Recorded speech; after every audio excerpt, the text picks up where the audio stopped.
আচ্ছা, এবার কি স্ক্রিন শো হয়েছে? হ্যাঁ স্যার, হয়েছে। আচ্ছা, ঠিক হ্যাঁ আছে। স্যার, হ্যাঁ, হয়েছে। হয়েছে।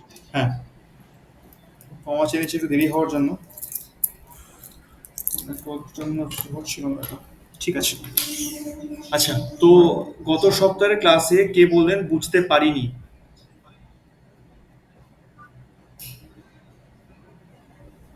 কোন জায়গাটা বোঝা যায়নি? স্যার মানে উচ্চস্থ নিচস্থ কেন হচ্ছে পার্টিকুলার ওই ঘরে, সেই কারণটা বুঝতে পারিনি। আচ্ছা, দেখুন, উচ্চস্থ নিচস্থের যে ব্যাপারটা, উচ্চস্থ মানে কি? উচ্চস্থ মানে হলো গ্রহরা যেখানে সর্বাধিক শক্তিশালী। বাচ্চাদেরকে দেখবেন যখন বলা হতো যে আজকে মামার বাড়ি যাব বা অমুক জায়গায় ঘুরতে, বিশেষ করে মামার বাড়ির ক্ষেত্রেই বাচ্চারা প্রচন্ড আনন্দিত হয়ে ওঠে যে হ্যাঁ, এবার এতদিন পর মামার বাড়ি যাব, খুব আনন্দ, খুব মজা। তো সেই মামার বাড়িতে গেলে তারা কিন্তু এতটা পরিমাণ আনন্দিত হতো আর এতটা পরিমাণে পাওয়ার পেয়ে যেত যেটা ধারণার বাইরে। যে ক্ষমতাটা বা যে আনন্দটা সে নিজের বাড়ি থেকেও পায় না, সেরকম লেভেলের আনন্দ পেত। তো এটা হচ্ছে ওতে উচ্চস্থ ক্ষেত্র, মানে যেখানে থাকে প্রচন্ড রকম আনন্দে এবং একটা ভরসার জায়গা যে এখানে আমার কেউ কোনো ক্ষতি করবে না, তথাচ এবার এখানে আমাকে কেউ শাসন করবে না, কেউ বকাবকি করবে না, কেউ মারবে না, আমি এখানে যা খুশি তাই করতে পারি। কেমন? তো এইটা হচ্ছে এদের উচ্চস্থ ক্ষেত্র। তাই গ্রহরা নিজেদের ঘরে, একমাত্র বুধ ছাড়া, গ্রহরা নিজেদের ঘরে কেউই কিন্তু উচ্চস্থ হয় না। সবাই যে যার অন্যান্য ক্ষেত্রে গিয়ে উচ্চস্থ হয়, আবার সেটাও তত্ত্বের ওপর নির্ভর করে এবং সেই ঘরের যে অধিপতি গ্রহ তার ওপর নির্ভর করে। যখনই দুটো কন্ডিশন পুরোপুরি মিলে যায় তখনই সে সেই ঘরে গিয়ে উচ্চস্থ হয়। আর গ্রহরা যেই ঘরে গিয়ে উচ্চস্থ হবে বা আনন্দিত হবে, ঠিক তার অপোজিট সাইডেই, মানে 180 ডিগ্রিতেই নিচস্থ হবে, ক্ষমতাহীন হবে। যেমন আনন্দের বিপরীত নিরানন্দ, সুখের বিপরীত দুঃখ, ঠিক এভাবেই যেইখানে গ্রহরা উচ্চস্থ হবে ঠিক তার অপোজিটে গিয়েই সে দুঃখ ভোগ করবে, পাশে নিচস্থ হবে। কেমন? এবার উচ্চস্থ নিচস্থ আপনি বুঝতে পারছেন না বলছেন, ঠিক কোন জায়গাটা বুঝতে পারছেন না? উচ্চস্থ মানে, না উচ্চস্থ কেন হচ্ছে, বা নিচস্থ কি কোন জায়গাটা? কেন হচ্ছে? উচ্চস্থ এই কারণেই হচ্ছে কারণ গ্রহরা ওই জায়গায় গিয়ে সর্বাধিক বলশালী হচ্ছে, ক্ষমতা পাচ্ছে। এটাই মেন কারণ উচ্চস্থ হওয়ার।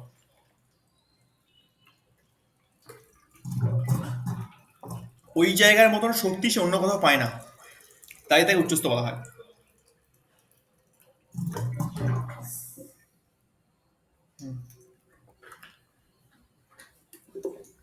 আর নিচস্থ কি? ঠিক তার বিপরীত। ওই জায়গায় গেলে সে যতটা দুর্বল হয়ে যায় তার থেকে বেশি দুর্বল সে অন্য কোথাও ফিল করে না, ওই জায়গাতে সে সর্বাধিক শক্তিহীন হয়, তাই তাকে নিচস্থ বলা হয়। এক কথায় বলতে গেলে উচ্চস্থ মানে হলো প্রচন্ড শক্তিশালী, সেখানে গিয়ে সে আনন্দ লাভ করছে, সে শক্তি লাভ করছে, সে সব কিছু পাচ্ছে। আর যেখানে নিচস্থ হচ্ছে সেখানে সে কিছুই পাচ্ছে না, সে শক্তিহীন হয়ে থাকছে।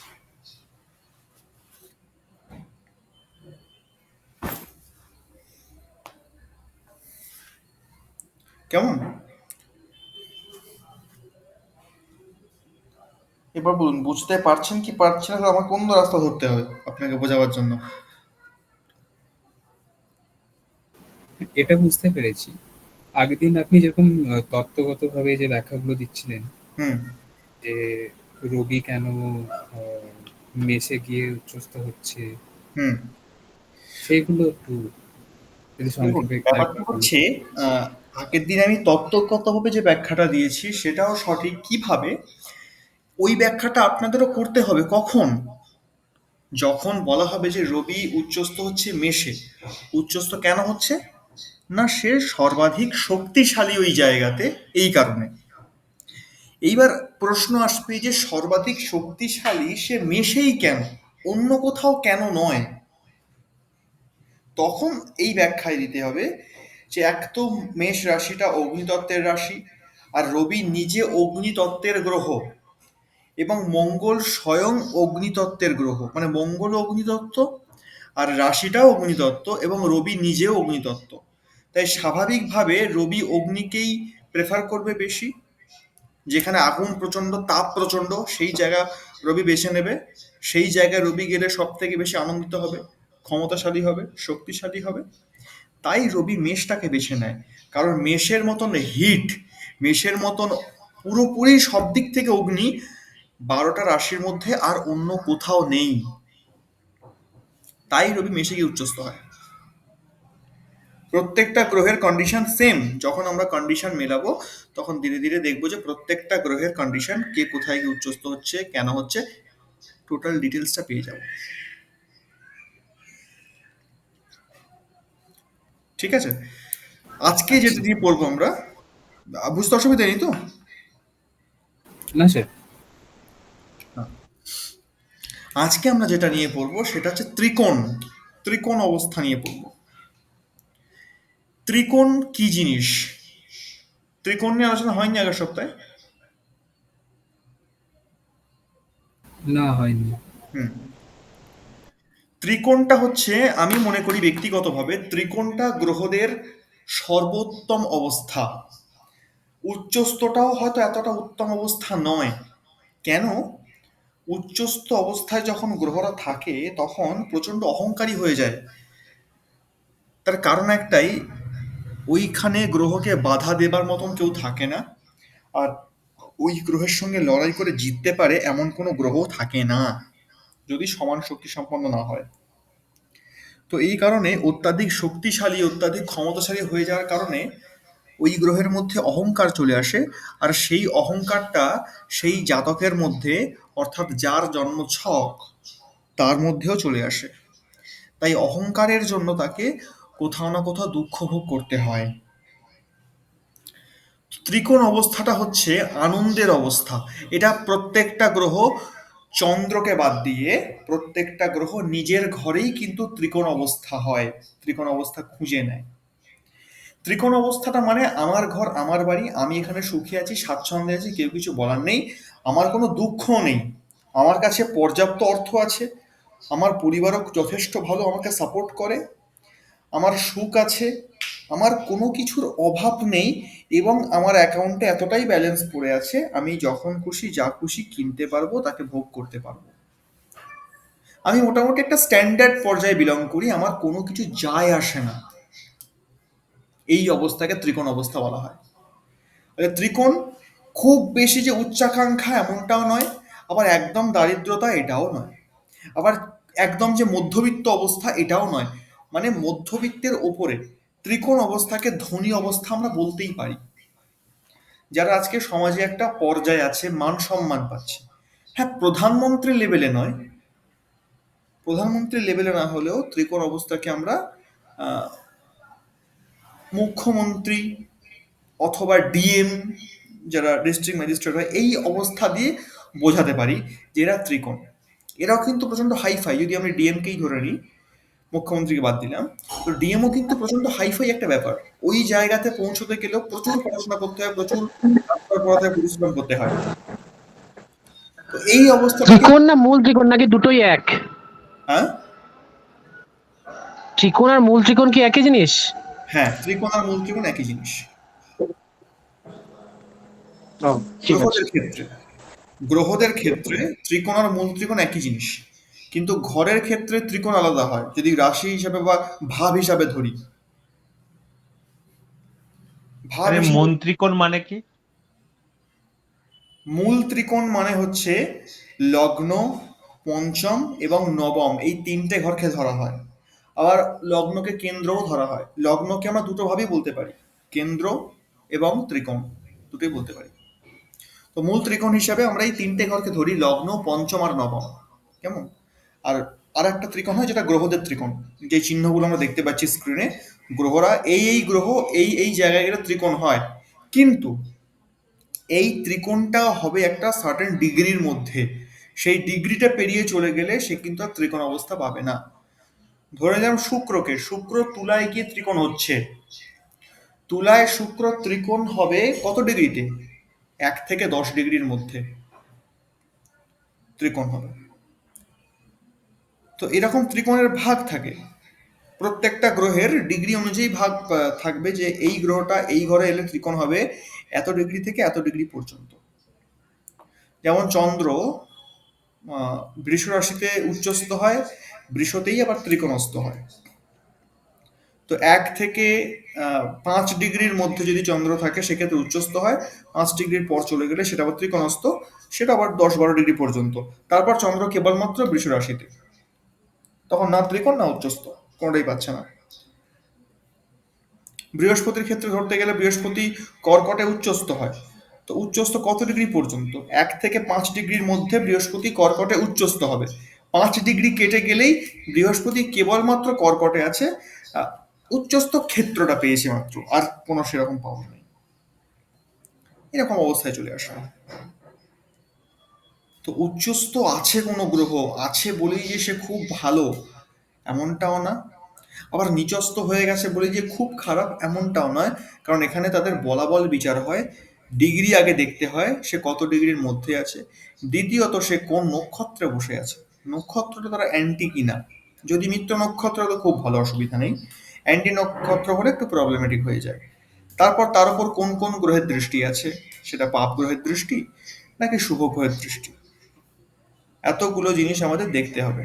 দেখার পর আমরা একটা সঠিক বিচারে আসতে পারবো, একটা রেজাল্টে আসতে পারবো, হ্যাঁ এই ব্যক্তির সঙ্গে এই হবে, এই গ্রহটা ভালো ফল দিচ্ছে, এই গ্রহটা খারাপ ফল দিচ্ছে।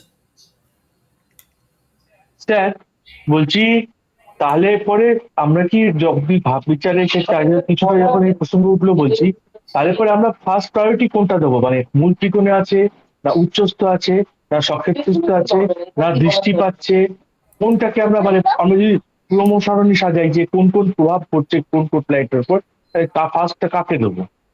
দেখুন, যখন আমাদের সামনে একটা চার্ট ওপেন হলো, বিচার করার 4টে পদ্ধতি আছে, সেই 4টে পদ্ধতি মেনটেন করতে হবে। প্রথম কি? প্রথম বিচার হবে লগ্ন বিচার, লগ্নটা কোথায় আছে। বিচারের ক্ষেত্রে প্রথমে অবস্থান, 4টে যে প্রসেস, 4টে প্রসেসের মধ্যে প্রথম বিচার হলো অবস্থান, গ্রহরা কে কোথায় অবস্থান করে আছে, কারণ যেখানে যে অবস্থান করছে সেখানকার ফল সর্বাধিক দেবে। প্রথমে অবস্থান দেখব, তারপর দেখব ভাব, অবস্থানের পর দেখব ভাব, কে কোন ভাবে বসে আছে। ভাবের পর দেখব দৃষ্টি, কে কোথায় দৃষ্টি দিচ্ছে, কার দৃষ্টিফল কিরকম আসছে। এবং 4 নাম্বার অন্তিম জিনিস দেখব বিনিময়, কেউ কারোর সঙ্গে কোনো বিনিময় করেছে কিনা, ঘর বিনিময়। যেমন লগ্নপতি পঞ্চমে, পঞ্চমপতি লগ্নে, চতুর্থপতি দশমে, মানে দশমপতি যেগুলোকে ক্ষেত্র বিনিময় বলে। ক্ষেত্র বিনিময় বলে। এই 4টে প্রসেস, যে কোনো চার্ট দেখার এই 4টে প্রসেস হয়।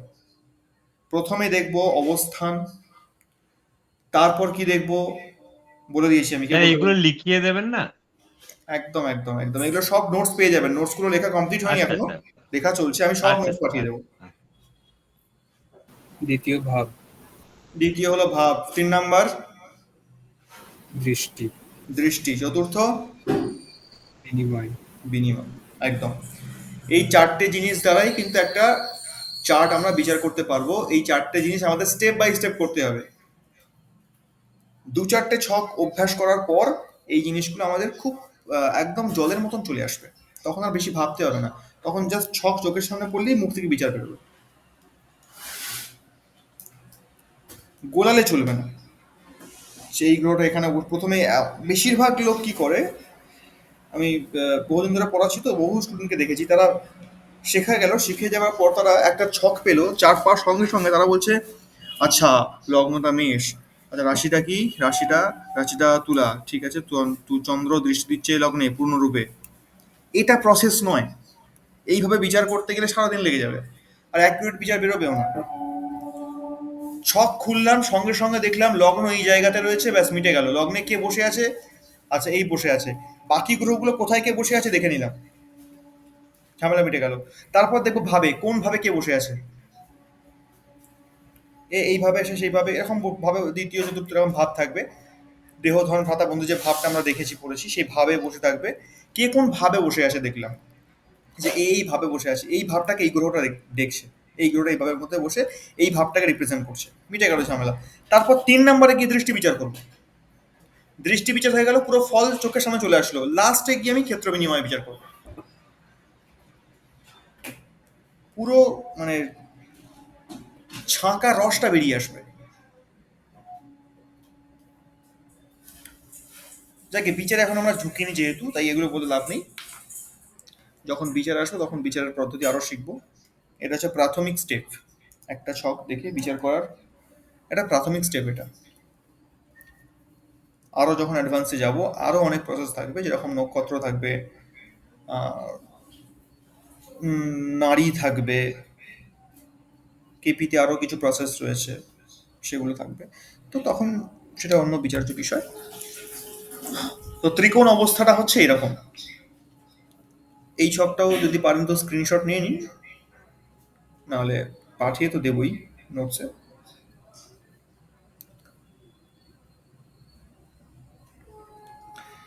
এবার ইম্পর্টেন্ট একটা জিনিস, সেটা হচ্ছে ভাব, যে কোন ঘরটাকে আমরা কি ভাব বলি। আচ্ছা, এটা কি দেখানো হয়েছে? আমি বোধহয় একটা ছবিও পাঠিয়েছিলাম সম্ভবত।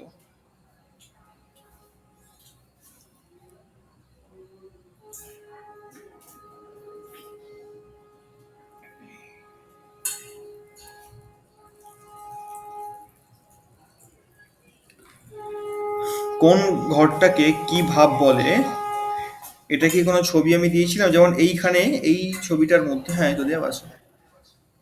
এটা দিয়েছিলাম। হ্যাঁ, এই ছবিটার মধ্যে সম্পূর্ণ ভাব, কোন ঘর থেকে আমরা কি কি বিচার করতে পারি সবটা লেখা আছে। 1 নম্বর ঘরকে দেহ ঘর বলা হয়। সেখান থেকে আমরা কি বিচার করব? শরীর বিচার করব, বর্ণ বিচার করব, আকৃতি, প্রকৃতি, যশ, মান, রূপ, গুণ, এতগুলো জিনিস আমরা 1 নম্বর হ্যাঁ, এর ক্লাস তো হয়ে গিয়েছিল, ডিটেলসে ক্লাস হয়ে গিয়েছিল। এটা ডিটেলসে হয়ে গিয়েছিল, তাই তো? হ্যাঁ হ্যাঁ, রাশি চক্রটা পড়লে ভালো হয়। রাশি চক্রটা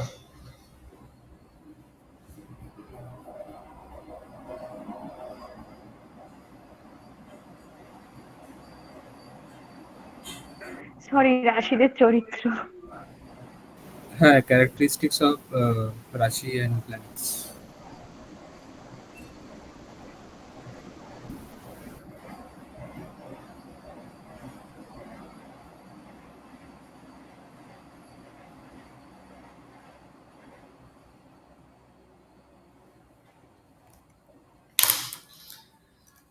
প্রথম একটা বিষয় বলে দিই, রাশি চরিত্র আমরা তো পড়বই যখন শিখছি, ডিটেলসে পড়বো। কিন্তু পৃথিবীতে মেষ রাশির ব্যক্তি প্রচুর আছে, কোটি কোটি আছে। সবার চরিত্র কি এক হবে? কি মনে হয়?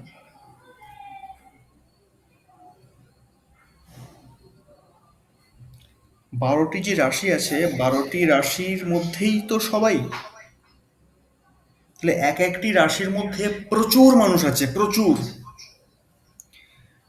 তাদের চরিত্র কি এক হবে? প্র্যাকটিক্যালি তো হয় না। প্র্যাকটিক্যালি হয় না, আর হবেও না কখনো। রাশিদের নিজস্ব যে চরিত্র আছে সেটা আলাদা জিনিস। প্লাস আজকে আমি একটা মেষ রাশির ছক দেখলাম, কালকে আর একটা মেষ রাশির ছক দেখলাম, দুটো কিন্তু পুরোপুরি আলাদা, কিন্তু রাশিটা এক। এই দুটো ছক যে আলাদা, এই ছক আলাদা হয়ে যাওয়ার কারণে ব্যক্তিদের চরিত্রও কিন্তু আকাশ পাতাল পার্থক্য হয়ে যাবে। নর্মালি মেষ রাশির চরিত্রকে বলতে গেলে আমরা সেখানে কি পাবো? প্রথমে তার বিবরণ, তার 4টে পা আছে, এবং মেষ মানে যে একটুতেই রেগে যায়, আবার সহজে ঠান্ডাও হয়ে যায়। একটুতে রেগে গিয়ে এরা কি করে? এরা নিজেরই ক্ষতি করতে উদ্যত হয়। মেষকে যদি দেখি আমরা, সে রেগে গিয়ে নিজের শিং নিয়ে গিয়ে দেওয়ালে গুঁতোচ্ছে, কোথাও জঙ্গলে গুঁতোচ্ছে, কাউকে গুঁতোতে যাচ্ছে, এরকম একটা ব্যাপার। তারপর আহ, যদি মানুষের মধ্যেই চরিত্রটাকে দেখতে যাই, এরা এত পরিমাণে রেগে যায়, এতটা অ্যাঙ্গার এদের মধ্যে থাকে, রেগে গিয়ে এরা এই দেওয়ালে টেওয়ালে ঘুষি মেরে দেওয়া অথবা কোনো কিছু ভাঙচোর করা, এই লেভেলের রাগ, যাদের প্রচণ্ড পরিমাণে রাগ হয়, হাইলি এনার্জি হয়, বেশিরভাগ তারা মেষ রাশির অন্তর্গত হয়। মঙ্গল এদের প্রচণ্ড স্ট্রং হয়, প্রচণ্ড রকম স্ট্রং হয়।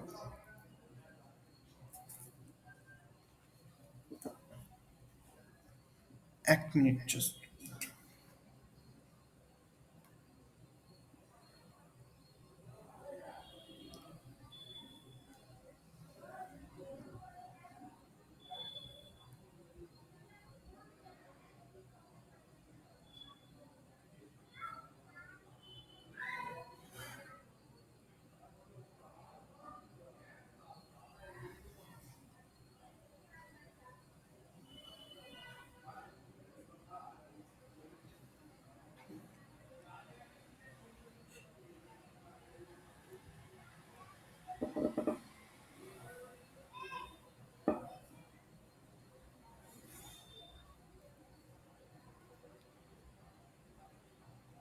হ্যাঁ, তো এবার ঠিক আছে, এটা হয়ে যাবে। মেষে ছিলাম। তো মেষ রাশি যদি আমরা নোটসের আকারে বলি বা একদম পুঁথিগত বিদ্যার আকারে বলতে হয়, তাহলে বলতে হয় যে মেষ রাশিটা আমাদের রাশি চক্রের একদম প্রথম রাশি।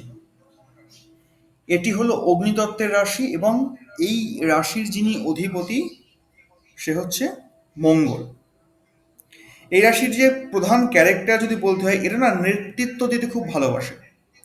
একটা নেতা নেতা ভাব এদের মধ্যে খুব ভালো রকম থাকে, প্রচণ্ড রকম আশাবাদী হয় এরা, এবং এদের মধ্যে প্রচুর ঊর্জা থাকে, খুব পজিটিভিটি থাকে, এবং এরা একটা উদ্যম এদের মধ্যে এমনই থাকে, যদি এদের সংস্পর্শে একাধিক লোক থাকে তো তারাও এদের শক্তি দ্বারা সমৃদ্ধ হয়, এমনই এদের ক্ষমতা হয়। এবং আহ, বলা যায় যে মেষ রাশি জাতকদের আহ, এরা একসঙ্গে অনেক কাজকর্ম করতে পারে। মানে একাধিক, যদি ব্যবসার ক্ষেত্রে থাকে, হয়তো কোনো কোম্পানি ওপেন করেছে, কিন্তু সেই কোম্পানিতে একাধিক কাজ, একাধিক ডিপার্টমেন্ট একসঙ্গে খোলার ক্ষমতা এরা রাখে। কিন্তু পরবর্তীকালে সেই একাধিক কাজ যে খুলে ফেলেছে সেটাকে কন্টিনিউ আর করতে পারে না, হিমশিম খেয়ে যায়, তখন এক একটা করে বন্ধ করতে বাধ্য হয়। এবং মেষ রাশি জাতক মানসিক রূপে প্রচণ্ড পরিমাণে শক্তিশালী হয়, ভিতরে উৎসাহ প্রচুর থাকে, ভাবনা প্রচুর থাকে, কোথাও না কোথাও গিয়ে একটু কল্পনাশীল হয় বটে, কিন্তু এরা প্রচণ্ড প্র্যাকটিক্যাল, এতটাই প্র্যাকটিক্যাল যে কখনো এরা আবেগে ভাসে না। আবেগ এদের মধ্যে নেই বললেই চলে সেইভাবে। আর এদের ব্যক্তিত্ব এতটাই উচ্চ পর্যায়ে হয় যে কেউ এদেরকে দেখে একটা আকর্ষণ বোধ করে, একটু আকৃষ্ট হয় বটে। যেহেতু অগ্নিতত্ত্বের রাশি এবং তার সঙ্গে সঙ্গে প্রচণ্ড ঊর্জাবান, তাই বিপরীত লিঙ্গ এদেরকে দেখেও কিন্তু ভালো রকম আকৃষ্ট হয়। এদের দৈহিক বর্ণনা দিতে গেলে বলতে হয় যে এরা খুব একটা স্বাস্থ্যবান তো হয় না, কিন্তু হাইট মোটামুটি মিডিয়াম হয় এবং শরীরটা একটু আহ, রোগা গোছের থাকে। মানে রোগা, খুব রোগা বলা যায় না, মিডিয়াম, মোটামুটি মিডিয়ামের থেকে একটু রোগা, পুরোপুরি মিডিয়ামও হয় না।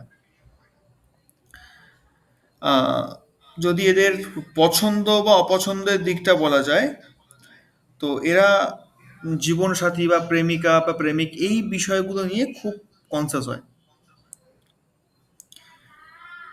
এদের দুর্বলতা কিছু থাকে, যেরকম চঞ্চলতা এদের একটা বড় দুর্বলতার কারণ। প্রচণ্ড ঘন ঘন এদের মুড সুইং হয়, মানে এখন এটা ভাল লাগছে, একটু পরে আর ভাল লাগছে না। এই মুড সুইং এদের একটা বড় দুর্বলতা। যদি এই মুড সুইংটা কাজে লাগিয়ে এদের পিছনে কেউ একটু কাঠি করে তো হয়ে গেল, এদের এদের আর ওঠার ক্ষমতা থাকবে না। তো এইটা এরা আবার অন্যের সামনে প্রকাশও করে ফেলে, এটা এদের একটা বড় খারাপ গুণ বলতে পারি, যে এরা এদের দুর্বলতা চেপে রাখতে পারে না, অন্যের সামনে প্রকাশ করে দেয়। আর এই প্রকাশ করে দেবার ফলেই কিন্তু এদের দুর্বলতার সুযোগ অনেকে নেয়।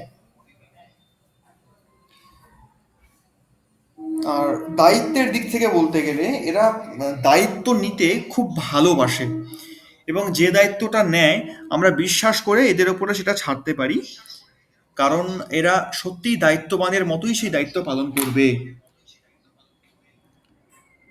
এদের সব থেকে বড় পজিটিভ গুণ যেটা হয় সেটা হচ্ছে উৎসাহ বর্ধক। নিজেরা তো সর্বদা উৎসাহিত থাকেই এবং অন্যকেও উৎসাহ দেয়, খুব ভালো রকম ভাবে দেয়। এদের যদি স্বাভাবিক রং বলতে হয়, মেষ রাশির স্বাভাবিক রং হলো লাল রং, আর লাল রঙের প্রতি এরা একটু বেশি আকর্ষণ বোধ করে।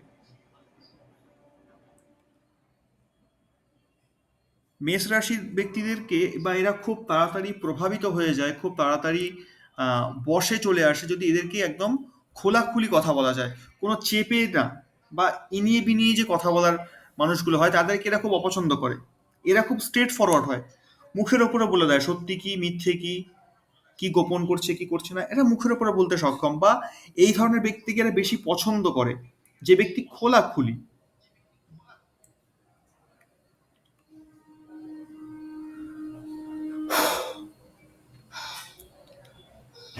স্যার ক্লাসটা রেকর্ড হচ্ছে? হ্যাঁ হ্যাঁ, রেকর্ড হচ্ছে, রেকর্ড হচ্ছে। আজকে আমি একটু হাঁপিয়ে যাচ্ছি আসলে, সারাদিন ইয়েতে এসছি তো।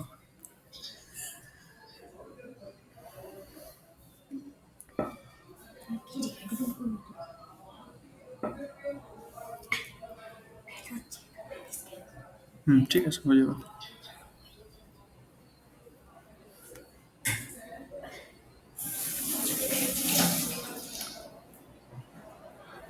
আচ্ছা, লাস্ট কি বললাম?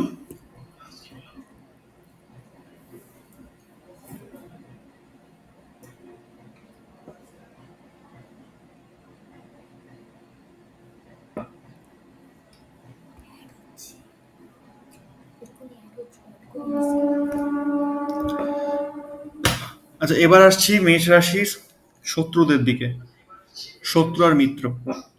মেষ রাশির সঙ্গে যদি মিত্রতার সম্পর্ক বলা যায়, মিত্রতা হবে সিংহ রাশির সঙ্গে, মিত্রতা হবে ধনুর সঙ্গে হবে ভালো রকম, মিত্রতা হবে কুম্ভের সঙ্গে মোটামুটি হবে, খুব ভালো হবে না, মোটামুটি হবে কুম্ভের সঙ্গে। তুলার সঙ্গে খুব একটা বেশি মিত্রতা হয় না, দেখা যায় না, কিন্তু তবুও মোটামুটি মিল খেয়ে যায়। তুলা ওই চলনসই আর কি মেষের সঙ্গে।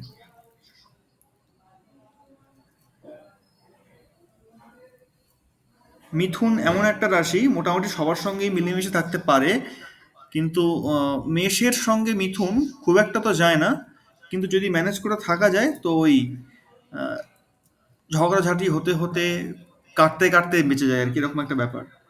তো খুব ভালো মিত্রতা বলতে গেলে মেষের সঙ্গে হয় সিংহ এবং ধনু, এই দুইজনের, আর মিথুন মাঝখানে থাকে। এবার যদি বলা যায় যে সব থেকে খারাপ সঙ্গতি যদি বলতে হয় মেষের সঙ্গে, তাহলে বলতে হয় 1 নম্বরে মকর। মকরের সঙ্গে মেষের কিন্তু একদম পড়ে না। দ্বিতীয় কর্কট, কর্কটের সঙ্গেও মেষের একদম পড়ে না। বৃষভ মানে বৃষ রাশি, বৃষের সঙ্গেও একদম যায় না মেষ। তাহলে শত্রু হিসেবে কাকে পেলাম না, বৃষ পেলাম, কর্কট পেলাম আর মকর পেলাম। এদের সঙ্গে সেরকম ভাবে মেষের খুব একটা ভালো সম্পর্ক হয় না। কেন এগুলো? এদের মধ্যে ডিপেন্ড করছে পুরোটাই তত্ত্ব এবং খানিকটা গ্রহ সংগতিও বটে। ঠিক যেরকম উচ্চস্তরের সায়েন্সটা বলেছিলাম, এটাও ঠিক তেমনি। যেমন আহ, মকরকে মেয়ে সহ্য করতে পারছে না, কেন?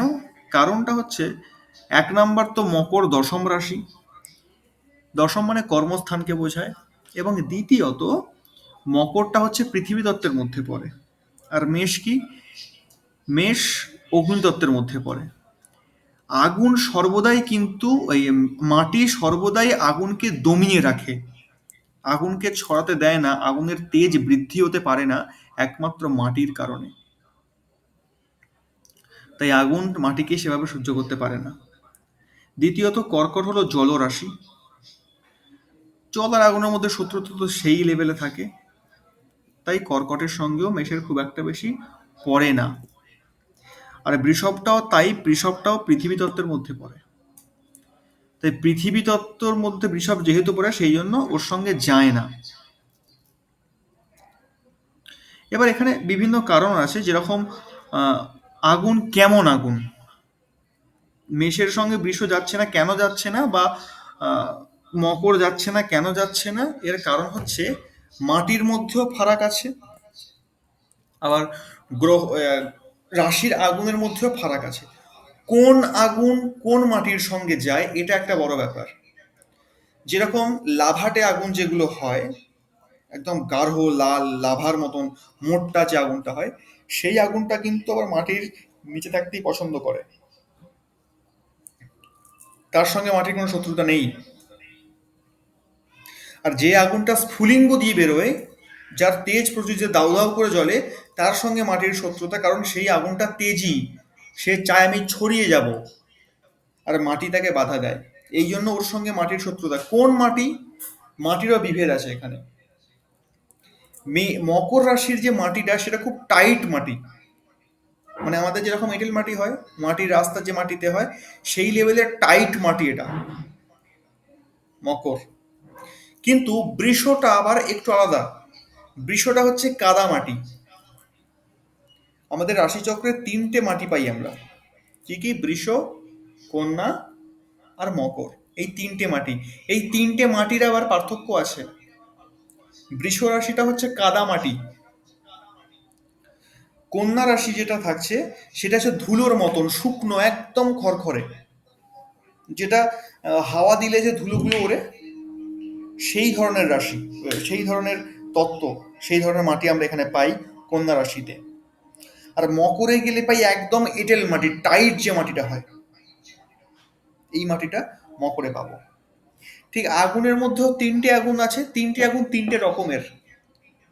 কিরকম না, মেষটা হচ্ছে একদম স্ফুলিঙ্গ দিয়ে বেরোচ্ছে, যে আগুনটা আমরা চোখে দেখতে পাই, যেটা যখন কোনো জঙ্গলে আগুন লাগে বা আমরা কোথাও আগুন জ্বালাচ্ছি, এই যে দাউ দাউ করে আগুনটা জ্বলছে, এই আগুনটা হলো মেষের আছে।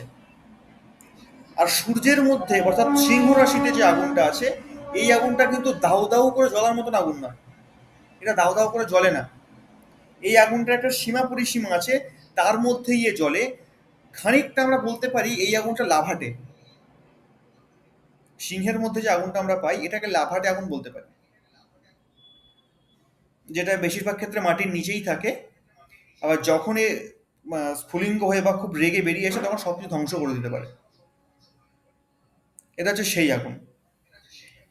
ধনু রাশিতে যে আগুনটা আছে, ধনু রাশির আগুনটা হচ্ছে আগুন নিভে যাওয়ার পর, মানে ওই যে জ্বলন্ত যে আগুনটা নিভে যাওয়ার পর একটা আগুন থাকে যেটা লাল হয়ে জ্বলে, লাভা নয় কিন্তু।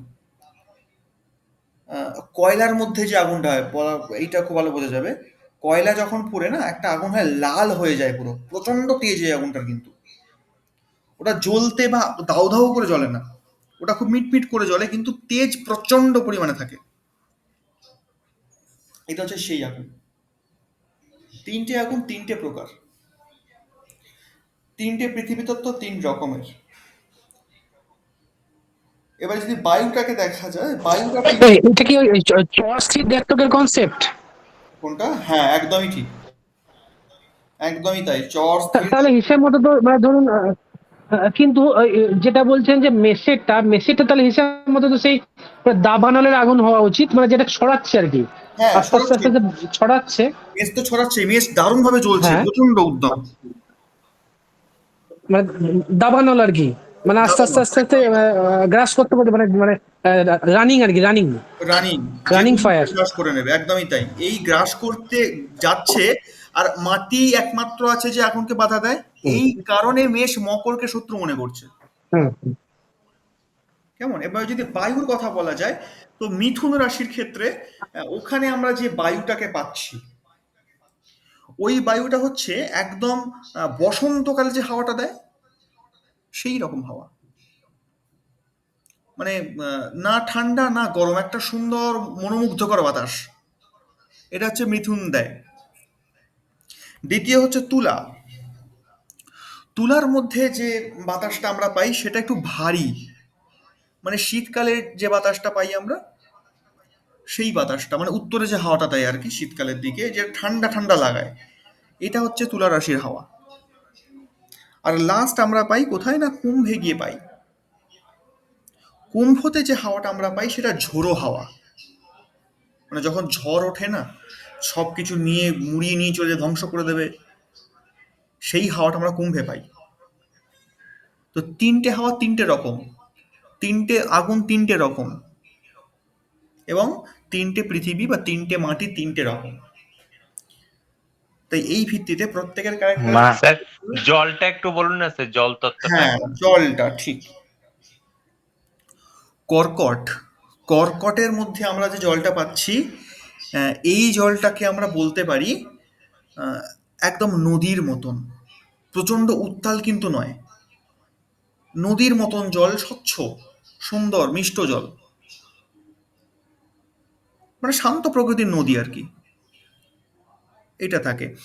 আচ্ছা, বৃশ্চিকের ক্ষেত্রে যে জলটা আমরা পাচ্ছি, বৃশ্চিকটা ঠিক ওরকম নয়, শান্তই, মানে এই, রূপনারায়ণ বলে একটা নদী আছে না আমাদের, ওই রূপনারায়ণের মতন, কখন যে কি রূপ নেবে বলা খুব মুশকিল। আর বৃশ্চিক রাশির মধ্যে যে জলটা আছে, এই জলটার অবস্থানটা সমুদ্রের খুব কাছাকাছি, মানে কখন যে উত্তাল হয়ে যাবে, কি হবে বলা, একদম বলা মুশকিল, কখন কি রূপ নেবে। এইটা হচ্ছে বৃশ্চিকের, বৃশ্চিকের জল। আর মিনের মধ্যে যে জলটা আছে সেটা তো উত্তাল সমুদ্র বলতে পারি, প্রচন্ড ঢেউ, সব সময় চঞ্চল, সব সময় উত্তাল হয়ে আছে, এটা হলো মিন। অনেকে আবার ব্যাখ্যা করেন যে কর্কটের জলটাকে নদী না বলে অনেকে পুকুর বলেন, জলাশয় বলেন, একদম শান্ত থাকে, কোনো ঝামেলা নেই। কিন্তু যেহেতু চন্দ্র, তো এই আমরা পুকুর বললাম না, নদী বললাম। একটু চঞ্চলতা কর্কটের মধ্যেও থাকে বটে, নদীর মধ্যে যতটুকু থাকে সেই লেভেলে, কিন্তু নর্মালি শান্ত হয়, খুব একটা বেশি উগ্রতা নেই এদের মধ্যে। কিন্তু বৃশ্চিকের মধ্যে এমন উগ্রতা আছে, বৃশ্চিক যখন শান্ত তখন শান্ত, কিচ্ছু করবে না। একবার যদি ক্ষেপে যায়, একবার যদি কারোর বিরুদ্ধে কোনো ভাবনা ভেবে নেয়, তো সেটা সে করেই ছাড়বে, একদম উত্তাল নদীর মতন। যখন শান্ত তখন শান্ত, যখন একটা পার্কে ধ্বংস করে তখন তাকে সমূলে উড়িয়ে দেয়, এটা হলো বৃশ্চিক। আর মিন তো সর্বদাই আচ্ছা উত্তাল স্যার, থাকে। আচ্ছা স্যার, একটা বুঝতে পারছি না, ধরুন মিন তো বললেন যে উত্তাল সমুদ্রের মতন হুম, জল, আবার হুম, মিনের সঙ্গে যেমন ধরুন যদি আমি কন্যার মাটিটাকে বিশ্লেষণ করি, কন্যার মাটিটা ঝুরঝুরে মাটি, হ্যাঁ। অথচ মিনের সঙ্গে কন্যার মিল হচ্ছে, এটা কিভাবে হচ্ছে স্যার একটু যদি বলেন। না, এটা হচ্ছে অন্য ব্যাপার। মিল কিন্তু ওভাবে নয়, মিলটা ওভাবে হবে না। মিলটা ধরতে গেলে আমাদেরকে একটু অন্যরকমভাবে ভাবতে হবে জিনিসটা। যেমন যে কোনো অপোজিট সাইডের রাশি, মানে যেটা 180 ডিগ্রিতে আছে, তার সঙ্গেই তার মিল আছে, অথচ গ্রহগতভাবে দেখুন মিল নেই। আচ্ছা। বৃহস্পতি মীন রাশির অধিপতি, আর কন্যা রাশির অধিপতি বুধ, দুটো গ্রহের মধ্যে কি মিল আছে? হ্যাঁ, না না না। একদম মিল নেই। কিন্তু রাশিগতভাবে মেলে, মানে এই বিচারটা না সম্পূর্ণ বিবাহিত জীবনের ক্ষেত্রে আর কি। আচ্ছা আচ্ছা আচ্ছা। এটা আমাদের এমনি আদার্স কোনো জায়গায় খাটবে না, এটাকে আমরা তত্ত্ব দিয়েও মেলাতে পারবো না। এটাকে তত্ত্ব দিয়ে খুব গোদা বাংলা ভাষায় বলতে গেলে একটা জিনিসই আমিও শুনে এসেছি, এটা যে বলে মাটি জলকে ধারণ করে, সেই জন্য বুধ পৃথিবী তত্ত্ব বা কন্যা রাশি পৃথিবী তত্ত্ব, আর মীন জল তত্ত্ব। মাটি যেহেতু জলকে ধারণ করে সেই জন্য এদের মধ্যে মিল আছে। তো এটাকে আমার যুক্তিযুক্ত বলে মনে হয় না যদিও। তো যা প্রশ্নটা আপনি করলেন, এটা আমার মাথা তো স্ট্রাইক করলো। আমি নেক্সট উইকে চেষ্টা করবো এটার উত্তর দেওয়ার। আমি একটু পড়াশোনা করে নিই এটার উপরে। আচ্ছা স্যার, আচ্ছা স্যার। প্রশ্নটাকে এড়িয়ে যাওয়া যেতেই পারতো, কিন্তু এড়িয়ে গিয়ে লাভ নেই।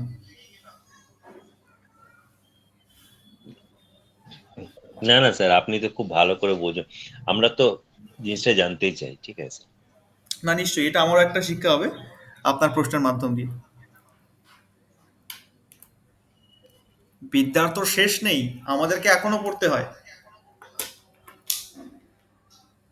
হ্যাঁ স্যার, তাই তো।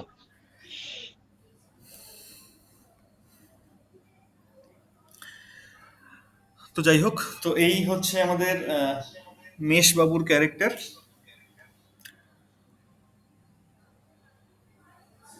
আচ্ছা, এইভাবে পড়ানোর থেকে সব থেকে ভালো হয় যদি আমি এটাকে লিখে অথবা ভিডিও বানিয়ে পাঠিয়ে দিই প্রত্যেকটা রাশির ক্যারেক্টার পয়েন্ট পয়েন্ট করে করে। খুব ভালো হয় স্যার। সুবিধা হবে স্যার তাহলে। হ্যাঁ, কারণ লাইভ ক্লাসে এসে এগুলো নিয়ে বেকার সময় নষ্ট করে লাভ নেই। হ্যাঁ, ঠিক আছে।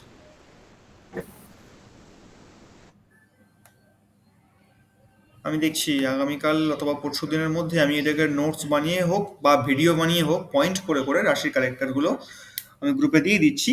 তখন ওখান থেকে আপনারা নোটস নিজের মতন করে বানিয়ে নেবেন। তারপর যে কনফিউশনগুলো থাকবে, যে প্রশ্নগুলো থাকবে, সেগুলো আমরা ক্লাস আলোচনা করলাম। কারণ এতে এইভাবে ডিটেলসে পড়াতে গিয়ে আলোচনা করতে গিয়ে বেকার টাইম নষ্ট হচ্ছে, আমরা টপিক থেকে সরে যাচ্ছি, মেইন যে বিচারের টপিক। সেটাই ভালো হবে, সময়টাও বাঁচবে। হ্যাঁ,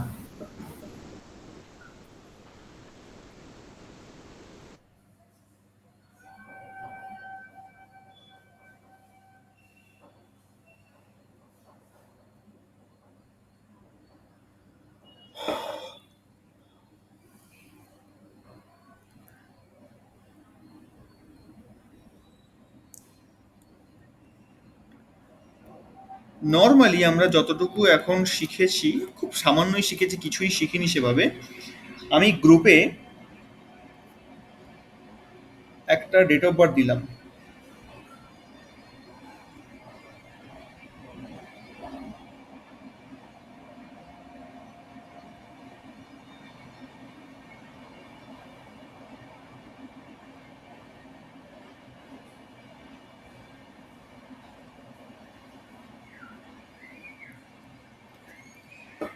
প্রত্যেকের কাছে একটা ডেট অফ বার্থ গেছে গ্রুপে, টাইম গেছে, প্লেসও গেছে। হ্যাঁ স্যার। হ্যাঁ, এইটাকে আপনারা হরোস্কোপ বানাবেন, বানিয়ে এই ছকের ব্যক্তির প্রাথমিক যে ডিটেলসটা হয় সেটা আপনারা গ্রুপে দেবেন। যেমন লগ্ন কি, রাশি কি, নক্ষত্র কি, গণ কি, যোনি কি, কোন তিথিতে জন্মেছে, কি বারে জন্মেছে, কি যোগ পেয়েছে, এই বিষয়ের উপর একটা ছোট্ট রিপোর্ট বানিয়ে আপনারা গ্রুপে দেবেন। বিচারে যাওয়ার দরকার নেই এক্ষুনি, কি হবে না হবে সেটা অনেক পরের ব্যাপার। শুধু ছকটা স্যার পাঠাতে হবে। জনি কেমন করে বানাতে হয়, জনিটা তো শিখিনি। ওগুলো ওটা বানাতে লেখা থাকে, ওটা লেখা থাকে। তো অনেক জটিল বিষয়। সব থেকে ভালো আমি একটা সফটওয়্যার দেখিয়ে দিই, সেখানে আপনি ডেট অফ বার্থটা দিলেই ওখানে আপনাকে সব ডিটেলস দিয়ে দেবে। আপনি আগের দিন মনে হয় বলছিলেন অ্যাস্ট্রো সেজে গিয়ে অ্যাস্ট্রোসেজ, ঠিক তাই। দেখা যেতে পারে। তো অ্যাস্ট্রোলজি তো পঞ্জিকার মধ্যে পুরোটা পাওয়া যায়, দিলে জমি কি করণ সব পাওয়া যায়। সব সব পাওয়া যায়, ওই জন্যই আমি ওই সফটওয়্যারটা দেখাচ্ছি।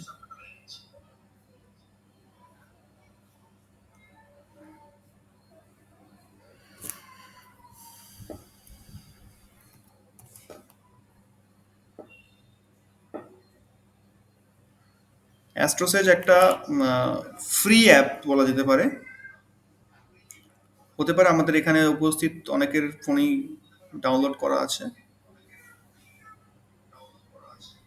ও আচ্ছা, এটা অ্যাস্ট্রোলজি লিখেছে।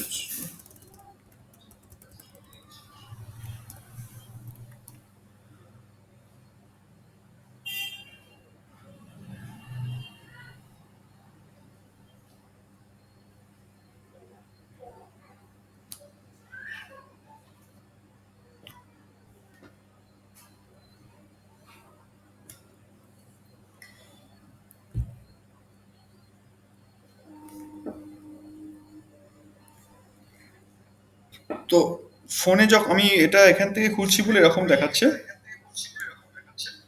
আপনারা যখন ফোন থেকে খুলবেন না একটু আলাদা রকম আসবে। এইখানে যে কুষ্ঠি বলে লেখা আছে আমরা এখানে ক্লিক করব। ক্লিক করবার পর এরকম একটা পেজ আমাদের সামনে আসবে। এই ফর্মটা ফিল আপ করতে হবে, এখানে নাম দিয়ে দেবো, এখানে লিঙ্গ দিয়ে দেবো, এখানে জন্ম তারিখ, এর দিন কবে, মাস কবে, সালটা কি আছে, এখানে ঘন্টা, মিনিট, সেকেন্ড, কোন সময় জন্মেছে, এখানে জন্মস্থান দেব, দিয়ে এখানে যে প্রদর্শনী কুণ্ডলী আছে এখানে ক্লিক করলেই আমরা পেয়ে যাব। আমি নর্মালি একটা দেখিয়ে দিচ্ছি র্যান্ডামলি। পুরুষ, দিন দিলাম 12, মাস দিলাম 5, 3,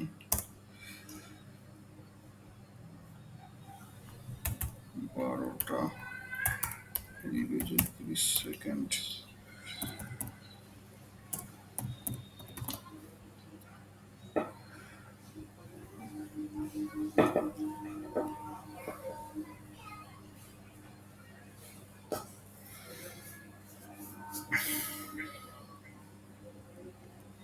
হ্যাঁ, তো এটা আমার ডেস্কটপ বলে এরকম আসছে।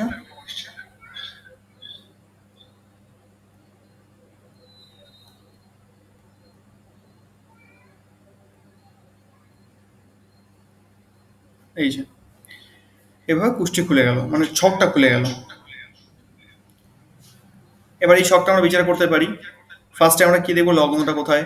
লগ্নটা সিংহে আছে, এইখানে সিংহ লগ্ন। তাহলে এটা কত নাম্বার ঘর হলো? সিংহ লগ্ন কত নাম্বার ঘর? 1 নম্বর। সরি, এক লগ্ন শুরু হবে। তাহলে এটা 1 number, 2 number, 3 number, 4 number, 5 number, 6, 7, 8, 9, 10, 11, 12 পুরো পেয়ে গেলাম। এবার যদি জিজ্ঞাসা করি যে মঙ্গল কোথায় বসে আছে, কি বলা হবে? তৃতীয়। তৃতীয় ঘর, তৃতীয় ঘর। মঙ্গল তৃতীয় বসে আছে। আচ্ছা, রাহু কোথায় বসে আছে? দ্বাদশে। আর দ্বাদশ। দ্বাদশে। একটা কথা মনে রাখতে হবে, যখন লগ্ন থেকে আমরা ঘর গুনবো তখন সেটা কিন্তু অ্যান্টি ক্লকওয়াইজ হবে। লগ্ন থেকে যখন ঘর গুনবো বা গ্রহদের দৃষ্টিও গুনবো যখন, সবটাই কিন্তু অ্যান্টি ক্লক হবে, রাহু কেতু ছাড়া। একমাত্র রাহু কেতুই ক্লকওয়াইজ ঘোরে, তাদের দৃষ্টিও ক্লকওয়াইজই গুনবো আমরা। বাকি সমস্ত গ্রহদের অ্যান্টি ক্লকওয়াইজ। তো এইরকম একটা ছক বেরিয়ে যাবে আমাদের সামনে, এইটাকে আমাদের লিখতে হবে, এটা আমরা পাঠাবো। তার সঙ্গে সঙ্গে আমরা আর কি কি পাঠাবো, এইখানে আহ,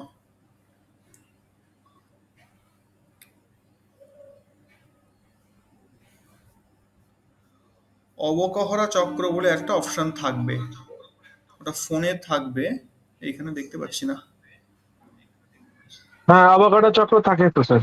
হ্যাঁ, ওই অবকহরা চক্রতে গেলে আমরা ওখান থেকে জাতক বা জাতিকার নারী, কোন নারীতে জন্ম পেয়ে যাব, কোন যোনি পেয়ে যাব, কি গণ পাবো, কোন পায়া সেটাও পেয়ে যাব, নক্ষত্র কি সেটাও পেয়ে যাব, নক্ষত্রের চরণ কি, নক্ষত্র স্বামীকে, কার দশায় জন্ম, টোটাল ডিটেলসটা ওখানে পেয়ে যাব।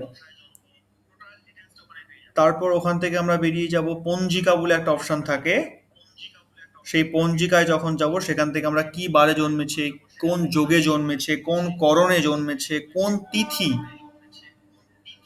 সবটা ওই পঞ্জিকা থেকে পেয়ে যাব। দেখছি আমি এখান থেকে যদি দেখাতে পারি দেখিয়ে দিচ্ছি।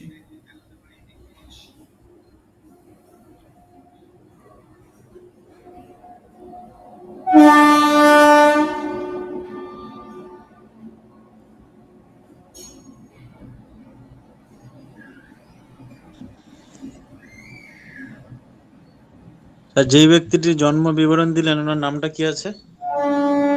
এটা র্যান্ডামলি আমি দিয়েছি একটা, এটা কারোর না, আমার এই মুহূর্তে মনে হলো আমি একটা ডেট অফ বার্থ দিয়ে দিয়েছি। আচ্ছা, ঠিক আছে, ঠিক আছে। আমার বলাও যায় না হয়তো এই নামে এরকম কোনো ব্যক্তি রয়েছে, অসম্ভব কিছুই না।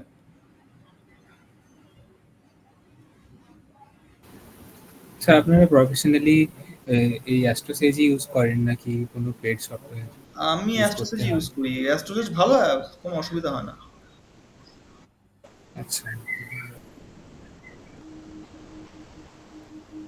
না, আমি ডেস্কটপটায় পাচ্ছি না খুঁজে, এটা ফোন থেকেই ভালো খোলে।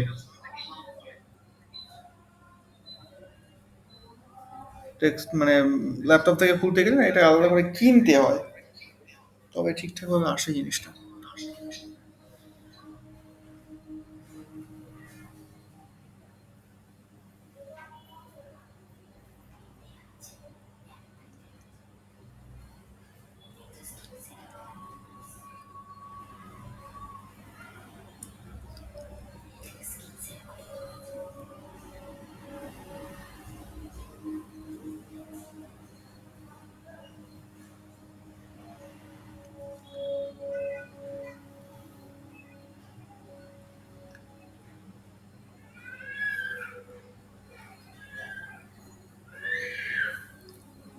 একটা স্লো চলছে।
পাচ্ছি না এর মধ্যে খুঁজে আমি এখন।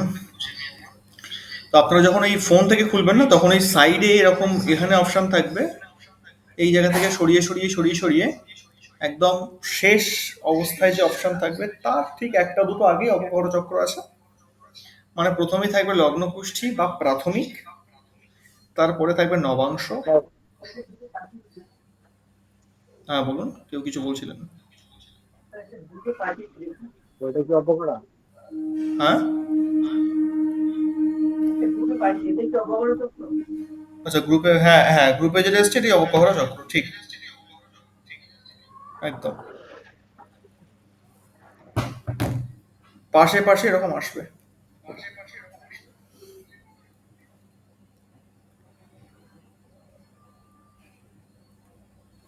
এটাতে আসছে না কেন জানি না।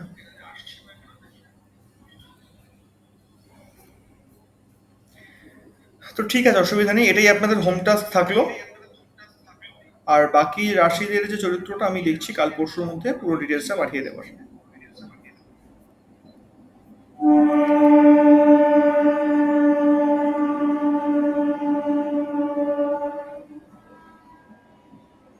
ঠিক আছে, তাহলে আজকে এই পর্যন্তই রাখি। আচ্ছা, হ্যাঁ ঠিক আছে স্যার। স্যার একটা কথা ছিল, স্যার একটা কথা ছিল শুধু, রেকর্ডিংটা একটু তাড়াতাড়ি দেবেন স্যার। হ্যাঁ হ্যাঁ, রেকর্ডিংটা আমার কাছে আজকে পর্যাপ্ত নেট নেই, আমি কালকে অফিসে গিয়েই পাঠিয়ে দিচ্ছি। না না, সেটা ঠিক আছে, মানে হাতে 2-4 দিনে একটু সময় পেলে একটু রিভিশন দিতে সুবিধা। হ্যাঁ হ্যাঁ নিশ্চয়ই। আচ্ছা, স্যার আমার একটা কথা ছিল। হ্যাঁ বলুন। হ্যাঁ বলছি, আমি তো আজকে প্রথম, তাহলে আগে কি হয়েছে না হয়েছে আমাকে যদি একটু দিয়ে দিতেন তাহলে ভালো হতো আর কি। আগের সমস্ত রেকর্ডিং সব রেকর্ডিং করা আছে। আচ্ছা, আপনি আচ্ছা আমাকে পার্সোনালি একটু হোয়াটসঅ্যাপ করে রাখুন, আমি কালকের মধ্যে আপনাকে সমস্ত রেকর্ডিংস এর লিঙ্কগুলো পাঠিয়ে দেবো। আচ্ছা ঠিক আছে। হ্যাঁ।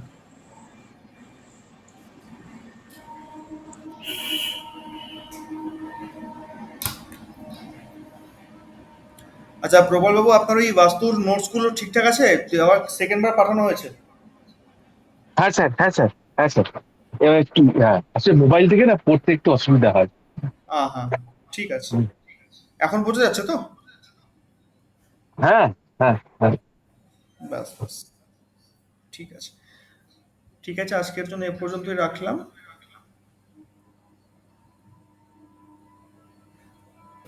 ঠিক আছে। শুভরাত্রি। শুভরাত্রি। নেক্সট শুভরাত্রি। উইকে মনিটর স্যার আপনি কি ক্লাস হবে শুভরাত্রি একটু স্যার। জানিয়ে দেবেন আমাকে আগে থেকে। হ্যাঁ, নেক্সট বলে দিন একবার স্যার কি করাবেন। নেক্সট উইকে যে পেন্ডিং জিনিসটা থাকলো, ভাব বিচারের পেন্ডিং, ওটা তো আজকেও হলো না। ভাববিচার আর নক্ষত্র ব্যাপারটা, হুম হুম। দুটো টপিক তাহলে রাখছি নেক্সট উইক। মোটামুটি নক্ষত্রটা আমরা নেক্সট উইকে পুরোপুরি ক্লিয়ার করবোই, সে যাই হোক না কেন, যারই ডাউট থাকুক না কেন, ওটা আবার সাইডে রেখে আমরা নেক্সট এই উইক। একটা একটা ক্লাসে স্যার 27টা নক্ষত্র হবে? 27টা না হোক 7টা তো হবে।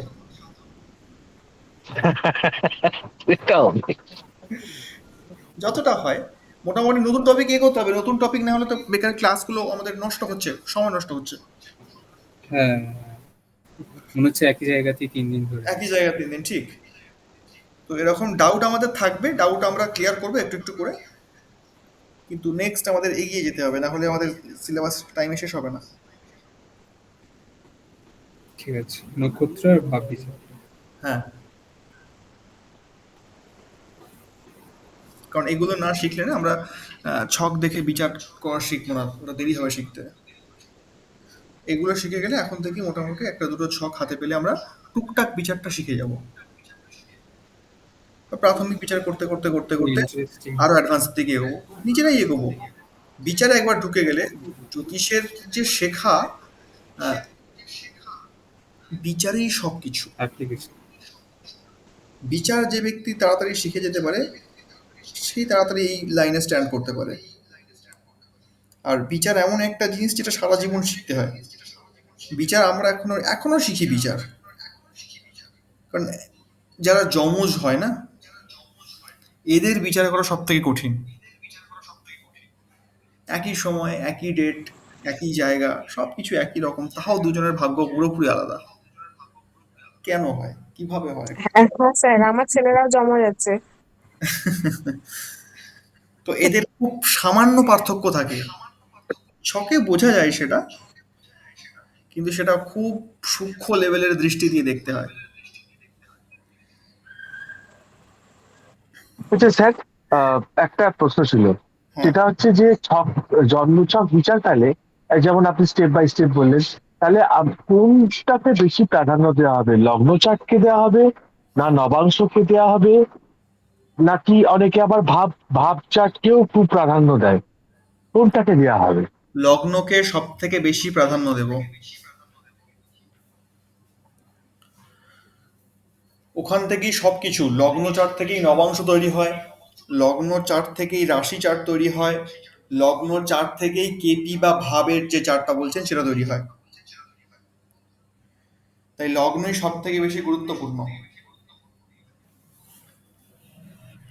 এই লগ্ন ছক দিয়ে সেম আচ্ছা। টাইম দিয়ে যখন আমরা কেপিতে যাব, বা ভাব চলিত কুণ্ডলী বলা হয় বাংলায় ওটাকে, ওখানে যখন যাব তখন দেখবো সবটা উল্টো, প্রত্যেকটা গ্রহ একটা একটা পিছন ঘরে বসে আছে। যে গ্রহটা একাদশে বসে আছে হ্যাঁ হ্যাঁ। আমাদের লগ্ন চার্টে, সেই গ্রহটা দশমে গিয়ে দেখতে পাবো, তাই না? তো ভাবচলিত যে ছকটা হয় ওখানে কিন্তু দৃষ্টি বিচার হয় না, ওখানে কেবলমাত্র ভাব বিচার হয় যে কোন গ্রহ কোন ভাবে বসে আছে। আর এ টু জেড সমস্ত কিছু বিচার আমাদের লগ্ন চার্টেই হয়। দৃষ্টি বিচার, ক্ষেত্র বিনিময় বিচার, গ্রহদের অবস্থান, শত্রু মিত্র, সমস্ত কিছু লগ্ন চার্টেই বিচারটা হয়। বাকি যে আদার্স চার্টগুলো আছে সেই সব চার্টে কোনো না কোনো রেস্ট্রিকশন তো থাকেই। এই জন্য সব থেকে বেশি প্রাধান্য আমরা লগ্ন চার্টকেই দেবো। তবে হ্যাঁ, কোথাও না কোথাও লগ্ন চার্টের বিচারটা, নিখুঁত বিচারটা একটু কঠিন বটে।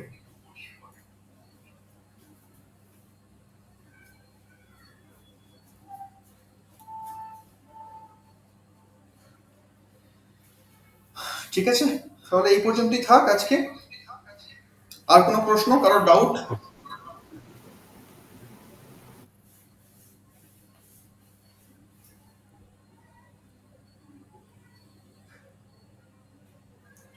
কারোর ডাউট নেই, সবাই ক্লিয়ার? ঠিক আছে, তাহলে আমি ক্লাস অফ করলাম।